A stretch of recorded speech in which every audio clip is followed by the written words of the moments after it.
Welcome to the Astrology of Family Karma and Relationships podcast. I'm your host, Alexander Mallon, with a wonderful guest host today, Dr. Peter Lanzillotta. So, Peter, welcome. Let us know who. Thank you, Alex. I don't often have a chance to stretch my astrological muscles.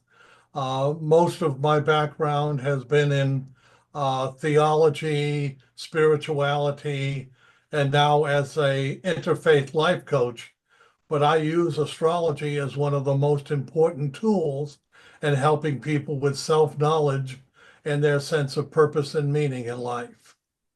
Beautiful. You certainly do, Peter. Peter is a brilliant astrologer, a brilliant theologian. So I'm so lucky to have you and to work with you. And I believe that, Peter, we're going to share with people that today's podcast and YouTube channel broadcast is kind of intended to be maybe kind of a series, right? You and I might kind of riff on a number of things these next few weeks ahead or months ahead. There's so much happening for us. There are so many crucial issues that have come up with the election that have astrological correlations, and that I welcome the idea of going through all the many issues around socio-political change, socio-economic shifts, and looking at both the personalities and the course that our nation may take in dealing with each of these challenges, or I hope each of these opportunities. That's beautifully said, as always. Um, Also, we should state here, we'll talk about this in the future and promo some of your work in a second, but you're also an author of many wonderful books, and I want you to share that as we come to that slide. So we do have a PowerPoint that I've created to kind of help take us in for the viewer, and for the listener, we'll try to share with you what we're looking at. So indeed, the title of this show today is The American Dream, the USA Chart and Reflections on Cultural Change 2025. I mean, after all, this is some of the powerful juju that we're in right now. These are powerful shape-shifting times. And, some of the major themes that I think astrology looks at. And this presentation will be an introduction to all the many factors and questions that we have. And we will look at it from many angles and then connect it to the astrological changes we see too. Thank you. Indeed. Yeah. So a little business first here, Peter and folks. Regarding the Astrology of Family Karma and Relationships podcast, we're still a pretty new podcast. Folks who are following, thank you for following and for subscribing. And for the rest of you, please do subscribe. For the search engines to know that we're out there, that we exist, we have to hit a critical mass of viewers and followers and podcast subscribers, YouTube channel subscribers. So please, folks, I do ask for you to subscribe, to follow, etc., so we can kind of deliver more material and have people find us. So here is a slide I've created for our wonderful presenter, Peter. I think that one of the most interesting things, really to the heart of the matter that I found on your website, Peter, when I did the slide to introduce you, was one of the things you stated, which was, for you, astrology allows me to share what I believe about each of you, that you are all heroes and heroines, and the most important story you'll ever read or ever know, the story of your own lives. I think it's a very lovely sentiment, Peter. So please let us know about your books and what you do. I think much of the value of astrology is inventory and an evaluation of one's strengths and one's weaknesses, one's opportunities and one's challenges. And so if you know the story of your life, you benefit from self-knowledge. And astrology is one of the most useful tools in coming to greater self-knowledge. Well said. Beautiful. Maybe I'll explain a little bit, how we can look at that. But I've added a slide here of a person who I think we both admire, the Vietnamese monk, world famous monk. Many felt he was sort of a bodhisattva figure. Passed away just a few years ago. Thich Nhat Hanh. So kind of an invocation for this powerful series that you and I are doing about the U.S.A. chart. I love Thich Nhat Hanh's words here. The world is not a problem to be solved. It's a living being to which we belong. The world is part of our own self, and we are part of its suffering wholeness. Until we go to the root of our image of separateness, there can be no healing. And the deepest part of our separateness from creation lies in our forgetfulness of its sacred nature, which is also our own sacred nature. That, I think, too, speaks to what you just shared, Peter, that astrological work, our birth charts are a mirror of our soul. I often say, Peter, to my clients, our charts are sort of a soul mirror, a soul roadmap that we each independently have. So one of the themes I wanted to launch Peter and I on today, folks, is this powerful astrological theme that's happening. Pluto changing signs. We're going through a powerful Pluto cycle. Astrologically speaking, Pluto is transiting from having been in the sign of Capricorn for the last roughly 17 years or so. And Pluto's now entering a new sign, the sign of Aquarius. Some astrologers feel that Pluto's transit through the signs of the zodiac coincide with the new generation that's taking center stage. We sort of can say, Peter, you and I are a boomer generation. Right now, Gen Z passes the torch to Gen Alpha, and we'll talk a lot more about this coincidence of the astronomy astrology of Pluto changing signs and how that coincides with generational shift. I mean, there is an absolute Yeah, corollary. and it's very important to understand that it may have shifted as of yesterday, and we did get some prelude of it when it visited Aquarius earlier last year or this year. But it's important to understand that this transit's going to last till about 2044. Yeah, right. So 2044. Then. to think we're going to get all of its importance in this first year is rather naive. What we have to understand is that it will unfold, but it won't unfold gently.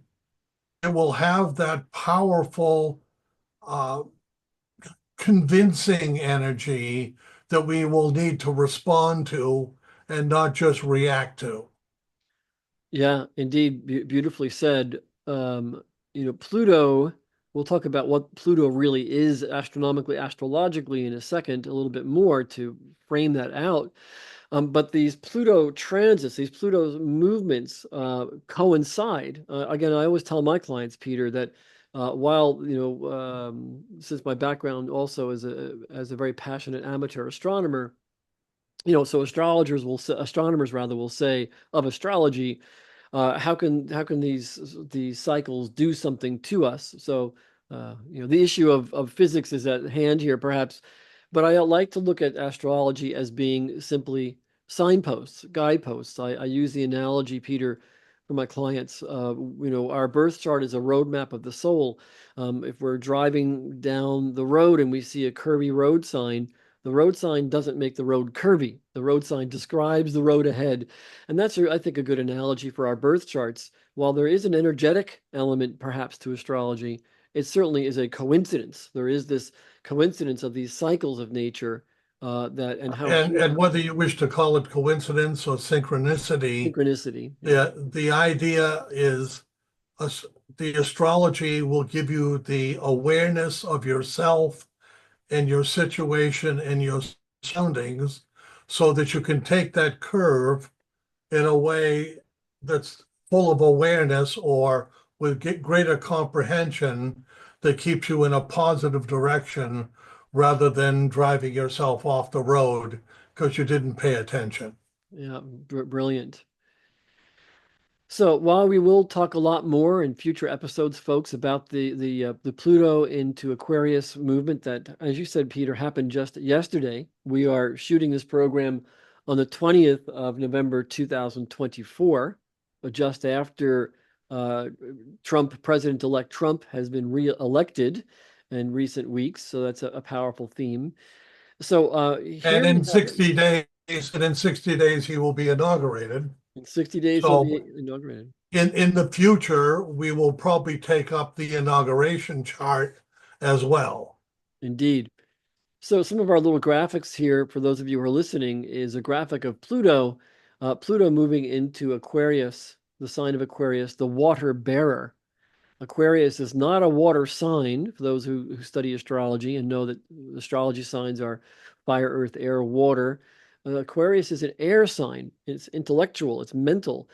Well, Aquarius, Peter, is the season of January into February. It's about intellectually making sense of the physical world, the environmental world. Let's say the winter world for those people born above the equator. Aquarius is the time of making sense of the winter world and really what it takes to survive sub-zero temperatures. So I always look at Aquarius in nature as, oh, it's February, it's January, February, it's chilly. You've got to execute moving through that world, snow shovels and all, or driving in inclement weather, or what have you, with great intellectual awareness. You got to have your head on straight. That's Aquarius. And Pluto, Now, there's a little bit more about the origins please. uh, that confuse people because in the ancient tradition, carrying water was to carry knowledge. And so, even though the sign is a water bearer, it's that he or the element of water is the carrying of knowledge to the public, not just to the individual, but to the culture. So the Aquarian expansiveness relates very much to how knowledge can be used and wisdom can be gained. Brilliant. So that is the essence of Aquarius, which environmentally, as a backyard astronomer myself, I say, literally at the eyepiece, oh, it's cold. I'm bundled up. It's January, February. It's the longest night, wintertime, the shortest days, and time of inward going. That's corollary to what you just shared. This element of knowledge and understanding, insight, foresight, that is very Aquarian. Aquarian also, Peter, the Aquarian time, January into February, uh, for Tibetan culture marks the beginning of their new year. Yes, in the East, the Lunar New Year is often connected to the sign of Aquarius. Yes. Yeah, Now, that again, it could always be evaluated or investigated. I think China is a Libra country. I don't know what Tibet is. When countries have ancient origins, sometimes it's pretty hard to give them a designation or a sign.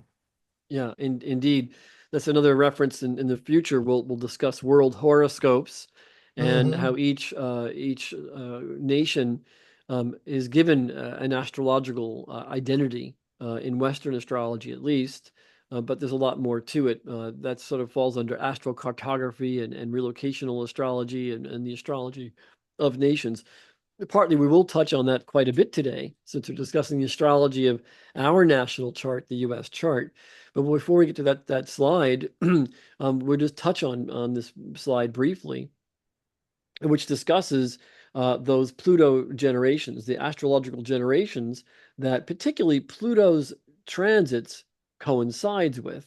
Again, I'm not saying Pluto's making it per se. These Pluto cycles are making something happen, but they are coincident, or as you said, what's the word you use, Peter? Not coincidence, rather A synchronicity. synchronicity. Yeah, a good Jungian astrologer term. Yeah. Now, I want to be quick to say that I think it's premature to think that this is the dawning of the age of Aquarius. I'm a child of the 60s in that way. And the music was great, but I'm not sure whether the alignment of the planets that they talk about was going to bring anything wonderful into our lives. Uh, I'm much more likely to link the dawn of Aquarius all the way back to the discovery of Uranus, but that's another long session, and maybe we'll dig into that in the future. Although we can say for the audience, Peter, that this transit of Pluto into Aquarius, in another way for a Western astrologer, marks another major significant time of the Aquarian age beginning. You know, another signatory of the Aquarian age Or further beginning. manifestation, further signaling of the shifts in energy. Yes, I think it may have started way back, but I think it's becoming more conscious for us all.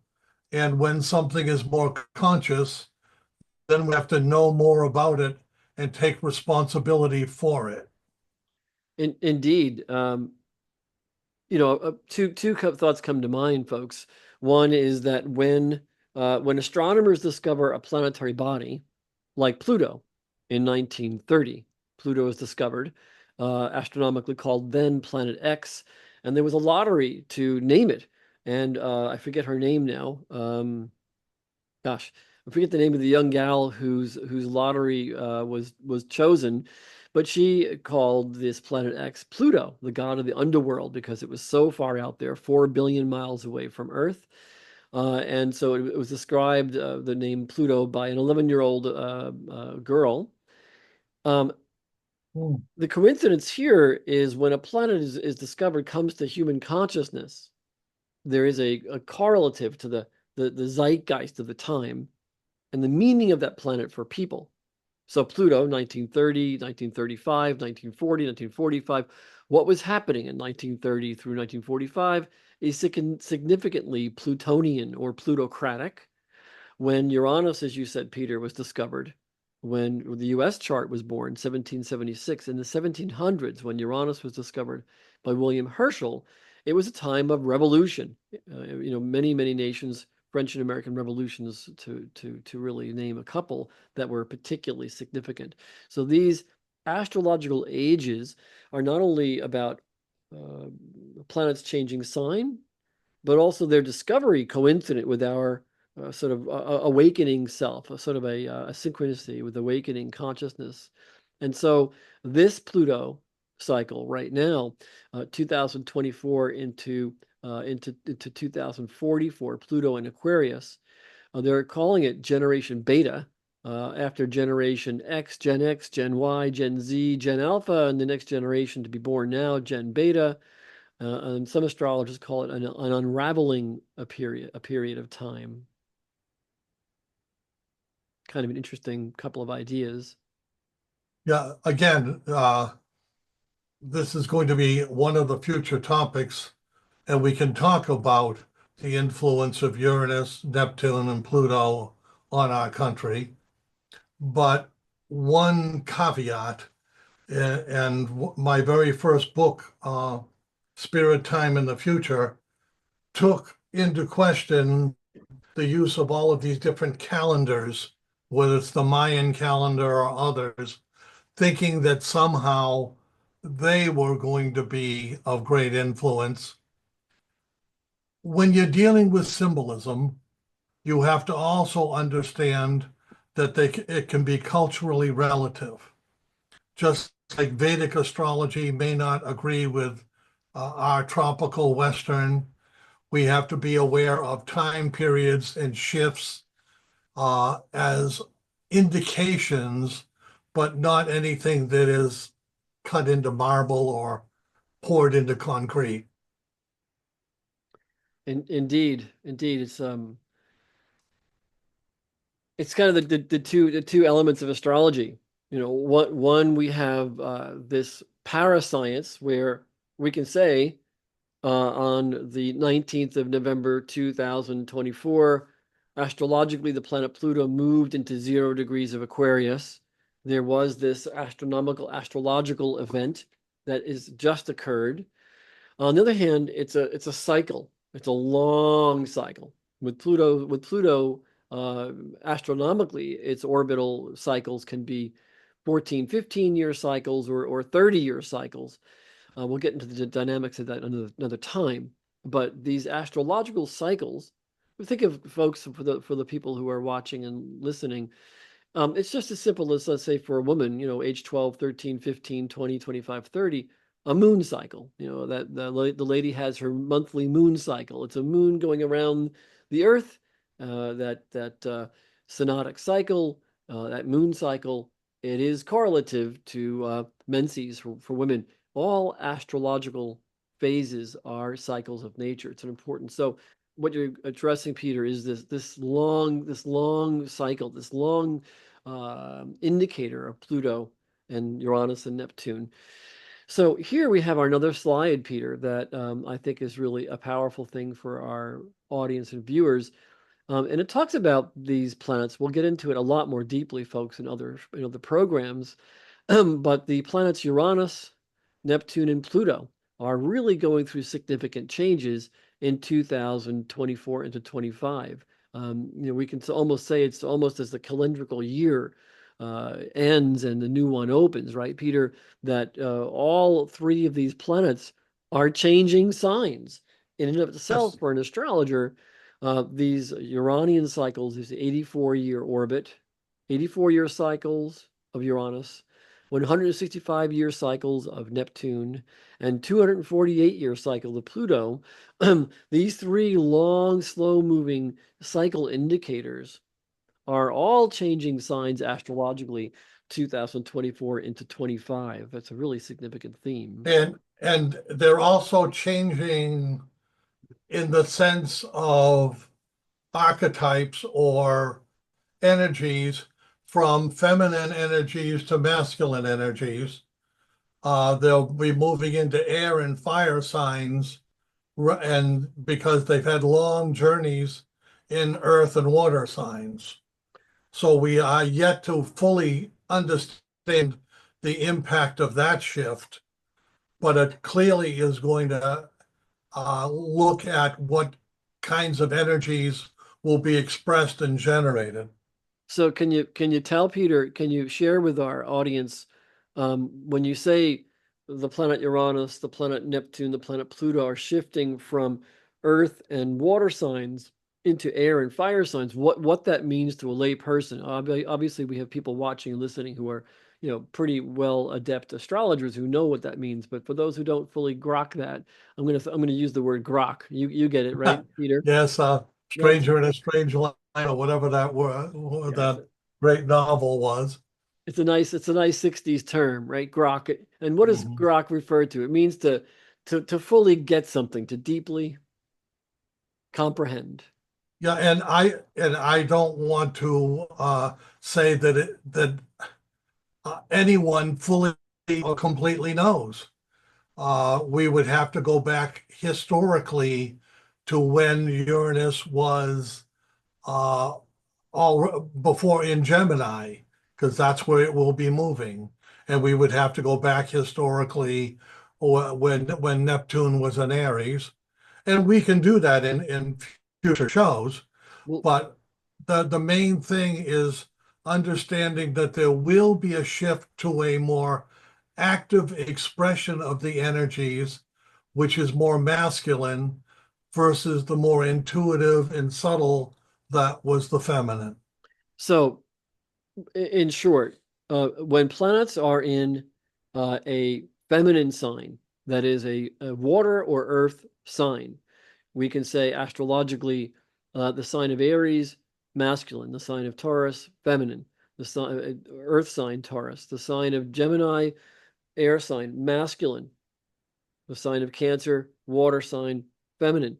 Each astrological sign has been attributed an energetic, the duality of But nature. much in the way the yin yang is, Yin yang. it's about a balance point of the energies.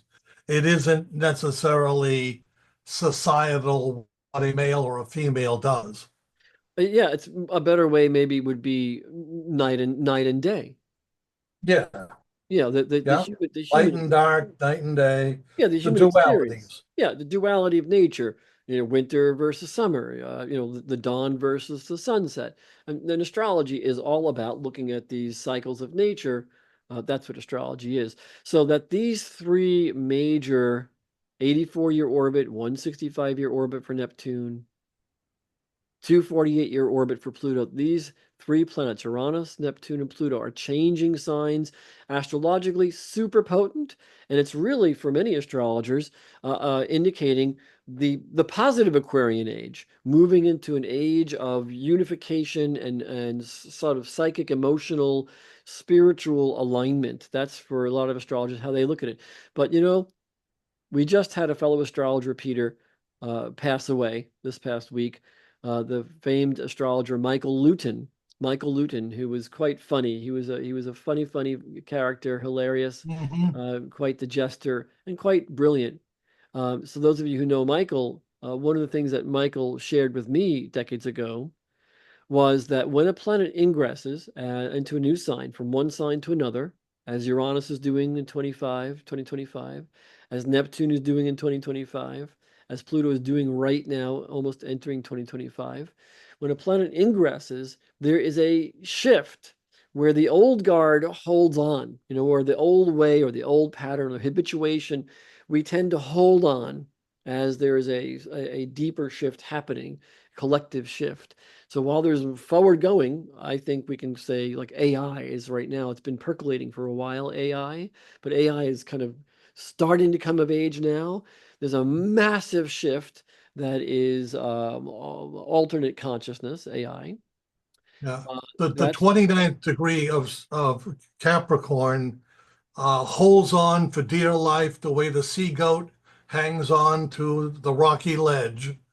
Yeah, Uh, you're referring to Pluto. You're referring to Pluto's Pluto, chart. I'm sorry, yeah, Pluto. And so that transition or that ingress that Michael speaks of is going to be felt, but it won't be fully expressed for a while because when something is kicking and screaming and not wanting to let go, it will take a while for the whole society to feel the impact. And the second part of this is when you consult with your local astrologer, and of course we want it to be either Alexander or me, Right. uh, that you will look for where this transition, this energetic shift is happening in your own chart, Bingo. just like we will look at where it's happening in the United States. Brilliant. That's why we work together, Peter. We're in alignment yet again in how we see where we're going from and what we're putting down for you guys to pick up. That's it. Looking at these cycles, like we'll be looking at the U.S. chart shortly, apply it to one's own chart. You are in this world, in this social world, in this environmental world, and yet you're a change agent yourself. So those are important ideas. So we'll come back to this another time, but I think some of the Plutonian piece, since Pluto was discovered in 1930, and Pluto's about plutocracy, Pluto's about plutocrats, Pluto's about energy systems, and plutocracy, plutocrats, Pluto changing signs. As this Pluto planetary change is happening, we're having a new national leader here in the US who is talking about major change. This Pluto return to the US chart will show people in a second. Pluto returning for the first time since our nation's birth 248 years ago. This is significant. Saturn simultaneously on the US moon, and Donald Trump had called for the termination of the Constitution. He's called for that in so many ways. We'll come back to this very powerful ideas, powerful themes that are plutocratic, perhaps. Even the theme of the recent GOP campaign, make America wealthy again, make America healthy again, make America great again. These are powerful uh, change agent kind of indicators that, sweeping large change is what we're after. So this slide is one that you had suggested we talk about briefly today. This slide talks about themes around plutocracy or power or social power, right? Right. This is a diagram of all the socio-political possibilities that either can await us or that you grow out of or grow into. And so much of it will have to do with what parts of this diagram will be emphasized and which parts will be either ignored, eliminated, or overcome. But I wanted to include this just so you would see all the possibilities of what government could or could not do. Can you describe it for those people who are listening to the podcast, Peter? Oh, all right. I think again, we will be coming back to it, but in general, when we look at what we consider to be on the left, uh, Well, eh, we hold on. We have a circle on a piece of paper here, folks, that we're looking at for those of you who are listening. oh, We're looking at a circle, and a circle, like an astrology chart, has been divided into four sections, four quadrants. Really, there's a big mhm, cross in the center of the circle, just like an astrology chart has a big cross in the center of it that describes those four turning points of the day: sunrise, noon hour overhead, sunset, and then midnight at the bottom. We have a similar pattern here that Peter has drawn for us. So from that point, now people who are listening can understand we got this circle with a series of potentialities to it, right? okay. Simplistically, the left side of the circle is considered to be the more democratic, small d, as well as big D. And the right side is colored in red, which has a tendency to be more a, a Republican and or authoritarian. And what we have to look at is at the top of the chart is where it's the most authoritarian, and at the bottom of the chart where it is the most egalitarian or non-authoritative. And there are expressions in between that are on the left more in the area of democracy, liberalism, yeah, and I would say communitarianism, even though that's not listed here. And on the right would be much more about Hitler's version of socialism, not real socialism, or real communism, if you will. Uh, those have been politically hijacked. Hmm. But for this discussion, it's more in the area of authoritarian, being a monarch, being a federal system that runs it all, and things of that sort. Complex, yes. We will come back to it, but it is a discussion that needs to be taken up in your own personal life as to what influences and controls we wish to accept in our society and which ones we wish to accept and use in our personal life, family life, business life. Uh, so much of it has to do with whether you locate authority outside of yourself or within yourself, and which forms of government you wish to choose or which you choose to support. And so we have this slide that discusses everything from a democratic mindset to an authoritarian mindset, a social system, etc. And we're discussing this again, folks, because the astrology of these big, slow-moving planetary cycles, as I said, of Neptune, Pluto, and Saturn, all changing signs this year 24 into 25, are significant signatory, rather defining cycles, I mean to say, that signify this massive cultural shape-shifting. And within that, there are possibilities of how that shape-shifting goes from one polarity to another polarity. And it's really the outer world as well as the inner world. So we have another slide, folks, that talks about what I can control and what I cannot control. What's in my control is within my own being and my own consciousness, my own mind, body mind.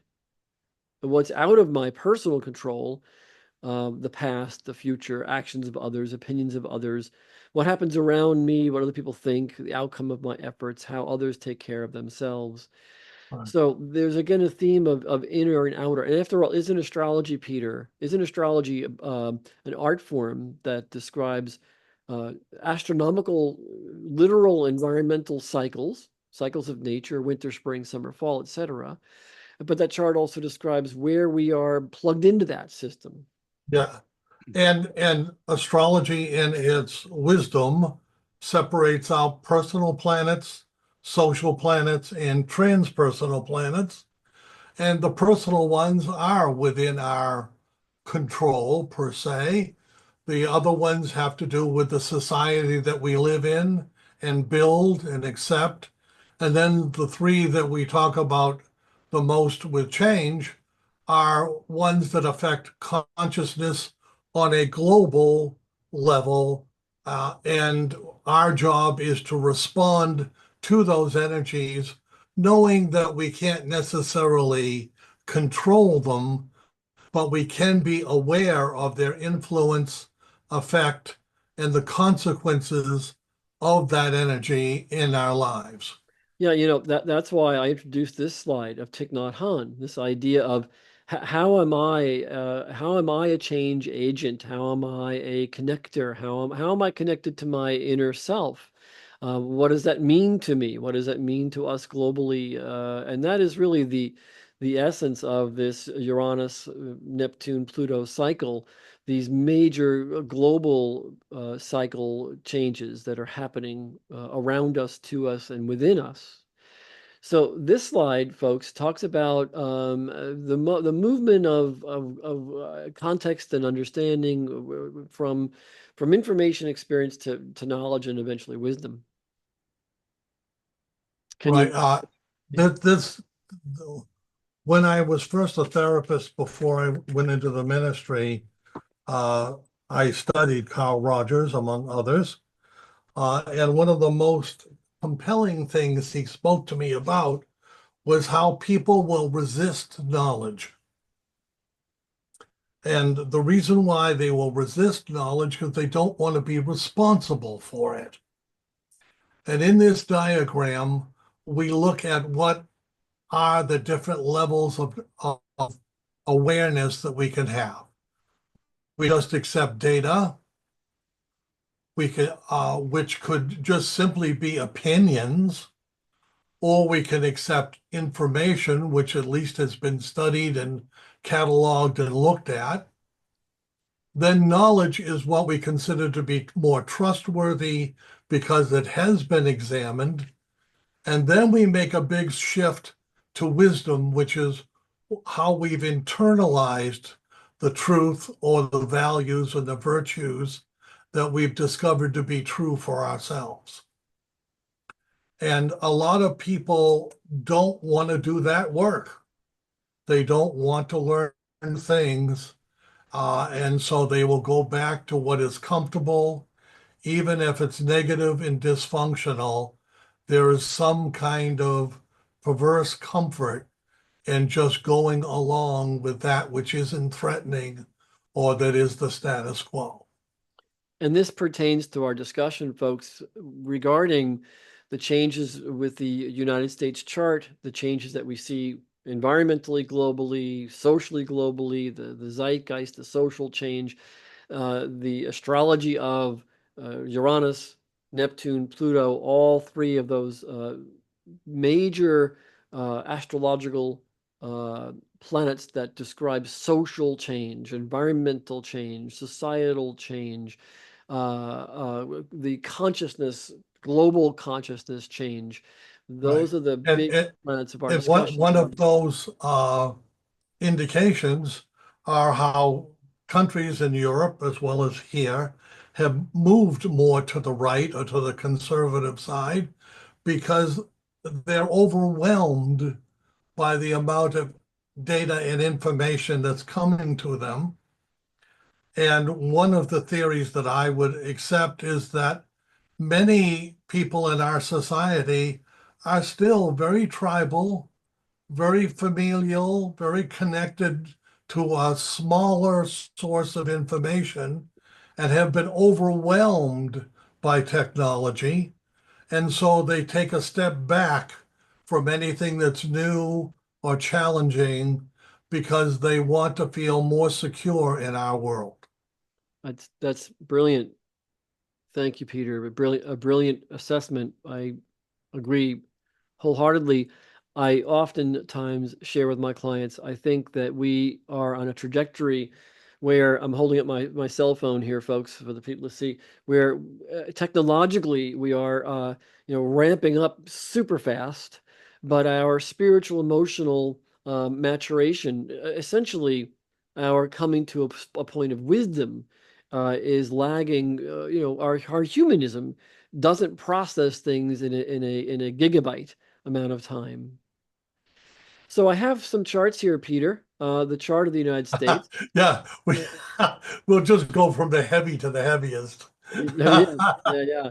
So I'm going to make this chart a little more visible for people to see out there while we have our picture there in the bottom of our sharing.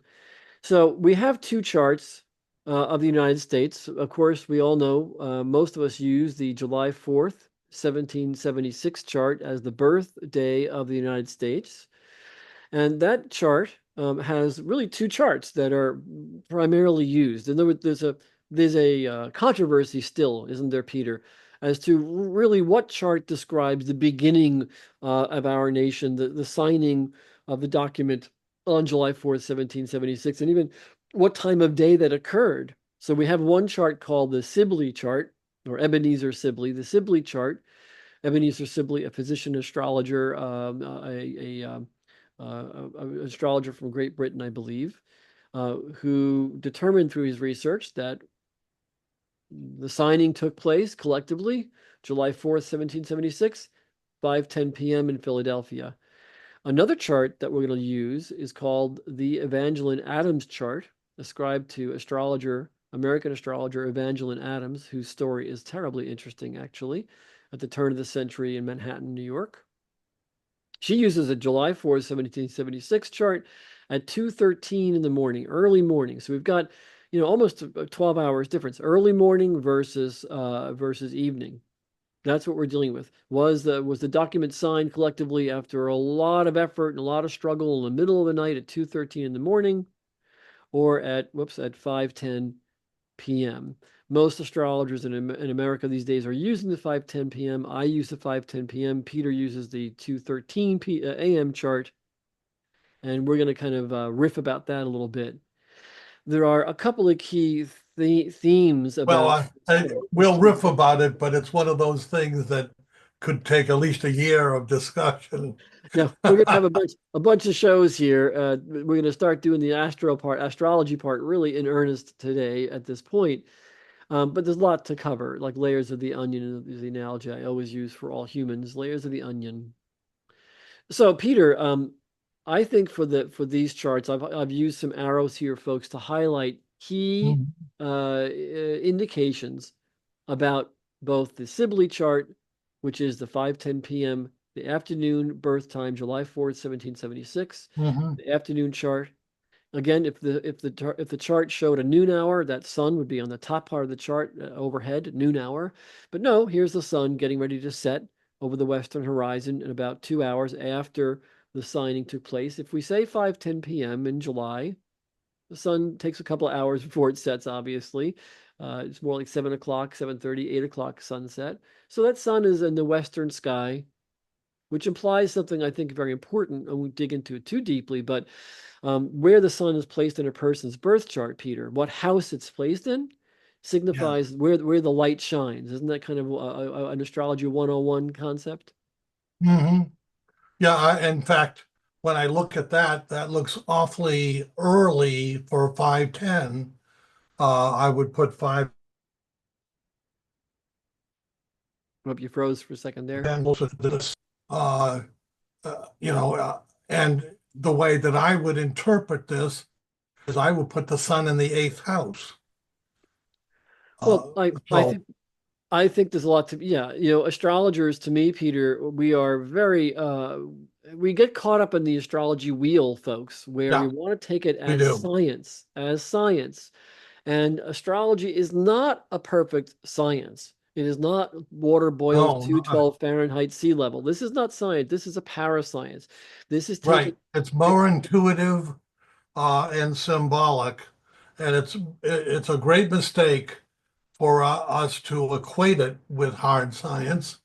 And I know there are parts of astrology communities that are always trying to do that, but I do believe that it's a more right brain science, if you want to call it that, or more intuitive and symbolic than it will ever be hard, cold facts.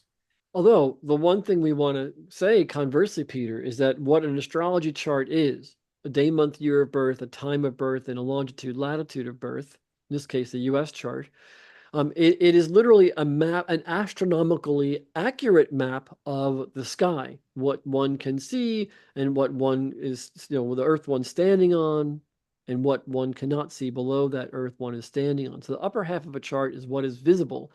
For this afternoon chart, with that seventh, eighth house sun, as you just said, Peter, I agree totally. It's right in that afternoon part of the sky. It begs the question, what do we do in the late afternoon? After a hard day's work, we pull together the idea of what we've earned, what we're doing, where we're going, before we return home to our inner nest, our inner world. So the afternoon chart for the United States chart says our spirit, our life force, our sun, our spirit energy, is focused on the needs of others, the needs of the collective, the needs of the social. If we look at the Adams chart, 213 in the morning, conversely, opposite is exactly, 12 hours opposite. It places the Yeah, sun in that bundle in that morning, early morning, between midnight, the bottom of the chart, and rising. It says the focal point of the U.S. is our inner world, our personal safety, our personal acquisitions, our financial safety, our financial earnings, our let me go for a personal minute strength. there, Alex. Please go ahead. Uh, I want to clarify. Yes, as far as the scientific part, it's the mathematical correction or construction of a chart. How we interpret it is the intuitive right brain part. Well, that's the difference between, yes, when I go to astronomy conferences, and if ever I get into the discussion of astrology with an astronomer, which I try to avoid because I get very wrangled out, Mhm. the theme here is the difference between science, the map of the sky, and how we interpret that map. The Right. astrologer does the interpretation. The astronomer does the science, yeah, so to speak. So you would say of what would you say about this 213 a.m. chart of the United States? What's the Well, highlight for you? because I have an emphasis on houses in the way I interpret, I do believe that we are very much a second house nation, where we have all the three most beneficial planets all in the second house. But what I see it as is an exaggeration of materialism, wealth, importance of land, addiction to food, all the excesses of the second house, where we can be very materialistic and very greedy. Also, too interesting of the 213 a.m. chart, it has Gemini rising. So it says the way we rise is verbal, mental, intellectual. Gemini is a verbal intellectual. The way we rise to meet the outer world, from our inner world to meet and greet moment to moment. Gemini rising, intellectual, verbal, data, TV, movies. Uranus is right there. It can be very social, yeah, So and we can be very social and we can be very personal, but it's very erratic.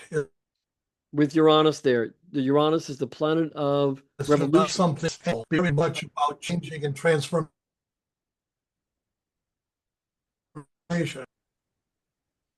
Yeah, say again because you just broke up a second there. Change and transformation. What was that, Peter? Well, I mean, there's a dual nature to Gemini that has to be accepted, which is uh, their personal thoughts and their personal self-communication.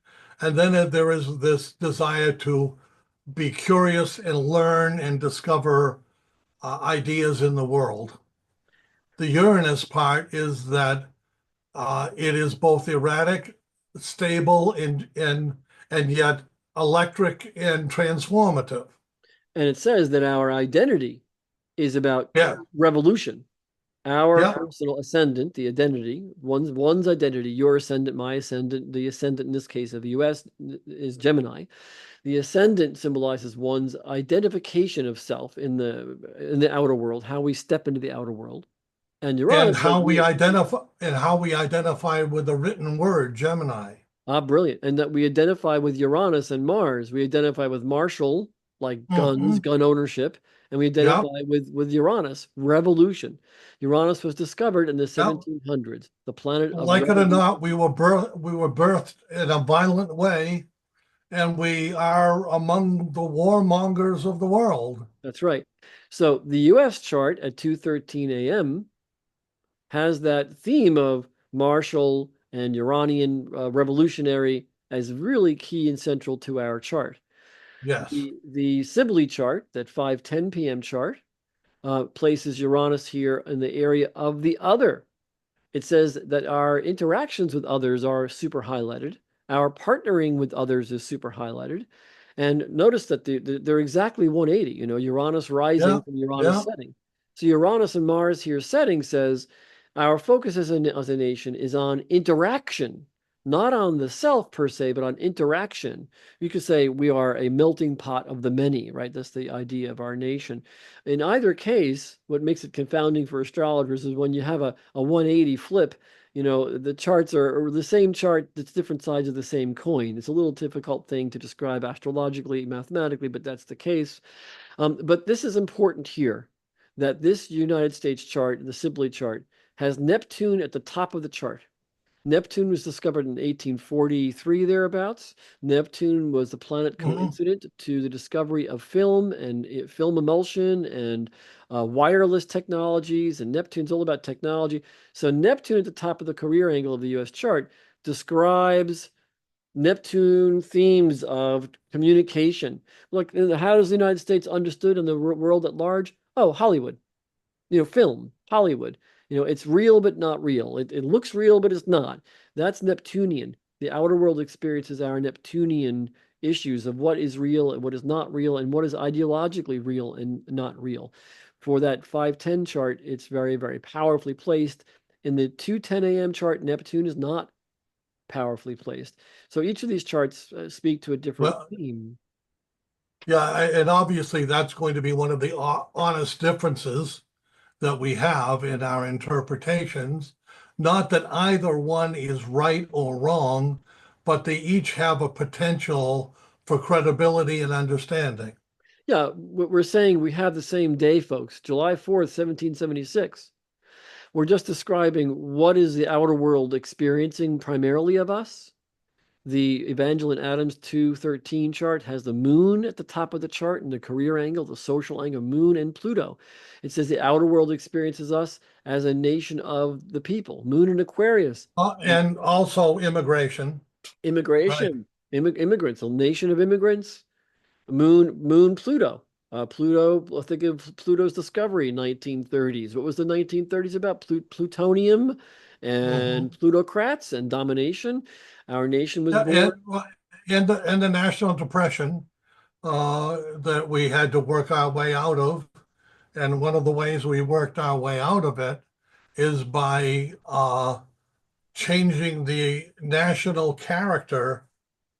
And I'm not quite sure whether that would be considered a moon thing or a Neptune, but when I would imagine FDR's chart is going to be among the most fascinating of all because of how we got ourselves out of the Depression.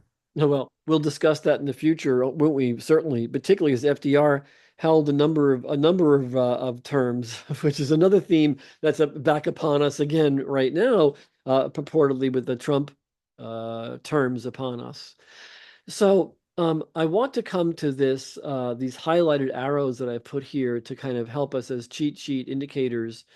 The moon here at late degree of Aquarius in the afternoon Sibley chart of the United States. That moon, what's happening right now in the sky? What are the big transits that during this coming Trump inauguration? What's happening presently? That moon of the United States chart, the afternoon chart, that is, that 5:10 p.m. chart, the moon at 27 Aquarius has transiting Uranus and transiting Sedna, Sedna. Uranus of revolution, Sedna, the planet coincides a 13,000-year orbit, so it's a major collective psychic change. Sedna has just ingressed into the sign of Gemini, having been very much in the late degrees of Taurus with Uranus the whole last couple of years, square to that U.S. moon. Opposition is opposing force, square like a ceiling to a wall is internal tension. So the chart says, therefore, Peter, right? Revolutionary internal tensions, Uranus, Sedna, betrayal of men or of patriarchy, betrayal of patriarchy in a revolutionary way, forming internal tensions with the United States moon, the United States people.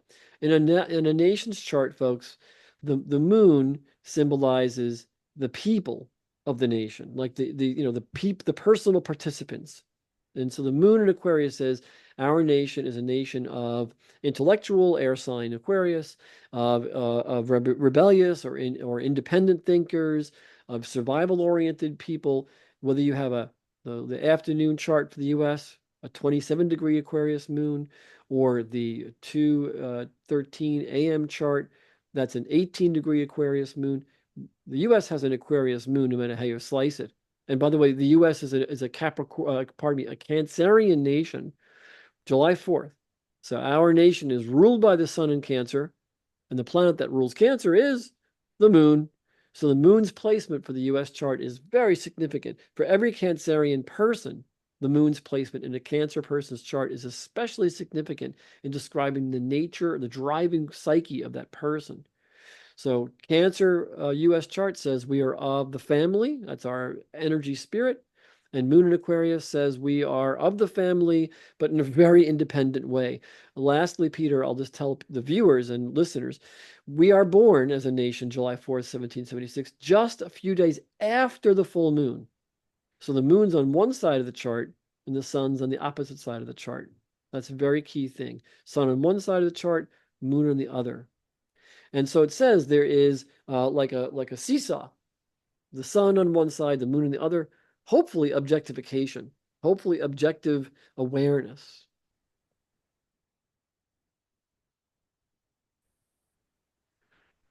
The key things that are being hit right now, I was wondering if you were going to share some ideas about that, but I'll give you a chance in a second. So key things, the Pluto return. When we have this inauguration, Peter, the sun and Pluto are conjoined in the sky on January 20th, 2025, and they land right on parts of the U.S. chart, right?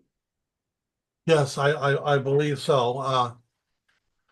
I got waylaid here a little bit with chart work. Let me get back to it all. You want me to go back Uh, to the chart that you use, the well, I Adams chart? I I was looking at it from a different time, but we can take that up later as far as the inauguration. I'd rather just move on with our presentation because this is a very elaborate discussion. It certainly is.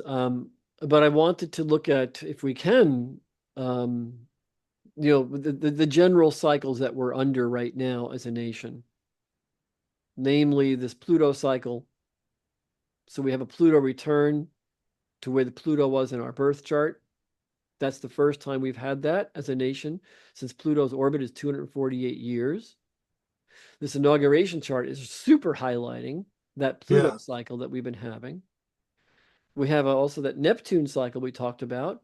That's, as you can see, dead opposite to the Neptune of the U.S. chart, the birth chart. The inner wheel is that Neptune in late Virgo. Here, the Neptune is in the opposite sign, late Pisces, dead opposite Neptune. So Neptune opposing Neptune, Pluto conjoining Pluto. And lastly, we're getting ready, aren't we, Peter, this coming year for Uranus in the sky to come conjoining Uranus. Uranus Yeah. was maybe the quintessential planet of the U.S. chart, because of course the U.S. was discovered, U.S. was formed rather around the same time period that we discovered the planet Uranus. Uranus symbolizes revolution, the energies of revolution. And Uranus is coming back an 84-year cycle to where it was when we were born as a nation over these next immediate few years, highlighting themes of revolution. Uranus is revolution. Neptune symbolizes ideologies. And Pluto talks about energy, plutonium, nature-based energies, solar energy, oil, coal transition, and Pluto's plutocrats. Yeah. So I'm wondering what thoughts you might have, of any, about those Well, Pluto. I guess what I'm saying is that you've got some very valid points. I haven't had a chance to look at the other chart in relationship to the inauguration. And so I'd rather wait and offer that at another time. Okay. I just want to close shortly then by saying I think this right now I have on the screen the Evangeline Adams 213, Mhm. the chart you typically use. I want to close by saying the Pluto return, the Neptune opposing Neptune, Uranus conjoining Uranus. These three big movers, as we said when we began today's presentation, are about massive social change, Right. identity change, the essence of our political, appearance to the world at large. This chart, the Adams chart, is highlighting law and legalities at this particular inauguration being particularly powerful, since we've got a Mhm. Sun-Pluto conjunction opposing transiting Mars. That Mars-Pluto opposition we're having this whole winter of 24 into 25 falls right on the U.S. chart and the U.S. Mercury. No, I think that uh, again, there are some very important distinctions and there's some very important correlations. And when there is a discrepancy, I always choose what is it that we hold in common, or Hmm. what is it that we can both agree on. And I do believe that we both agree on the Sun conjunct Pluto as being very crucial. And I do believe that the opposition from Mars is very crucial. Uh, How Now, would you what other what, things we can talk about at another time? yeah, what would you describe the Pluto opposing Mars on the U.S. chart to signify And that's during? Supreme Court and government, Yeah, I agree. and the legislature and things of that sort. So, being in that ninth house, I am very concerned about uh, the influence and the power that will be released with Sun and Pluto. Yeah. So in a nutshell, we've talked today and introduced these ideas of Plutonian themes. Whenever, whenever, whenever Mars is in opposition, there is a tendency toward dramatic actions, violence, upheaval, and change. And if Mars is in the third house during the inauguration, I can't wait to hear what Trump's speech is going to be. Well, I will say Mars is martial. Mars cycles Mhm. are in geopolitics and in mundane political astrology. Yeah. Mars And, and is martial. And military. he promises a lot of major changes that day and actions from his desk that day.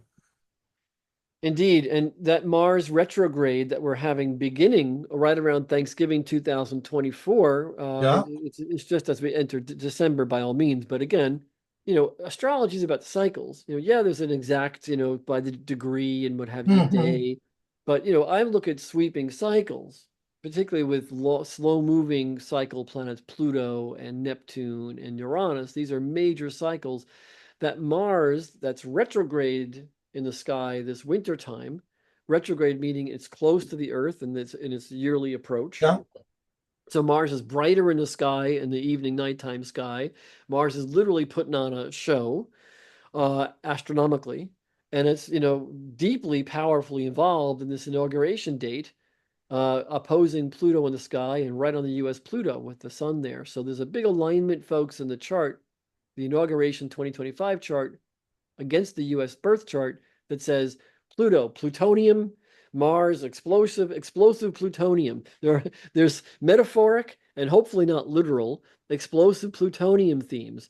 Well, recently this week, just yesterday, I think, at this Pluto ingress into Aquarius on the day. All, in in in concert with the inauguration, there is supposed to be a very large protest gathering in Washington at that same time. Yeah, well, that's Plutonian. And I was just saying that yesterday, when Pluto moved into Aquarius for its final move into the sign of Aquarius, just yesterday, the 19th of November, 2024. Well, I can see we're going to look forward to some really wonderful uh, explanations, discussions, comparisons, and lots of gracious insights. Indeed. So one thing about this time period is power. A lot of themes around power, power exchange, collective shifting, powerful times as we all see unfolding. And that's what Mhm. the and astrology, of course, is mirroring. The astrology is the road sign, so to speak, mirroring these global changes. And Peter, as you said when we began today, the important thing for the listener is to not only understand these global implications in against the U.S. chart, but gee, where is Pluto in Aquarius right now in my personal chart? Where is Neptune entering Aries, late Pisces in my personal chart? Where is One Uranus of in the late? things that I emphasize in my bi-monthly moon reports to my subscribers is yes, I can tell you about what's happening in the cosmos, but what's happening in your psyche is even more important. So always locate anything that I say in your own personal chart so that you can get a deeper or more complete meaning of it. Yeah, how we are. I always say a birth chart, after all, my birth chart, your birth chart, each person listening, viewing your birth charts, that's an astronomical map of when your mom had you come out of her body and enter this Mhm. place, enter this spiritual, physical realm as a spirit, that you entered this realm. So your chart is a spiritual roadmap describing how you are interwoven with the nature around you and the nature of not only Which makes me percolate about a possibility of people sending in their birth charts and we'll tell them where Pluto is or by what all means. what what social progressions will be personal to them as well as national to them.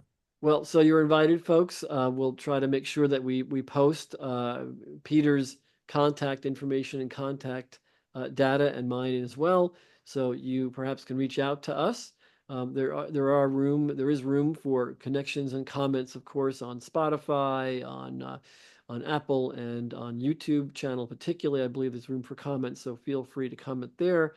And you're welcome to look up both Peter Lanzillotta, Dr. Peter Lanzillotta, and myself, Alexander Mallon. Yeah, it would be one-spirit-coaching.com. Say that again, please, Peter, for yourself. One-spirit-coaching.com. OneSpiritCoaching.com. Excellent. Peter, you're wonderful. So thank you everyone for joining us. Thank you, Oh, our wonderful it's a guest. privilege because, a lot of astrological work can be so isolating because we're concentrating an individual, and the opportunity to share ideas and benefit from other people's years of study is really a rare gift. And I think that there are many channels out there, but there aren't necessarily close friendship connections that allow us to benefit not only you, the listener, but also our friendship, because each time we meet is an opportunity for deepening.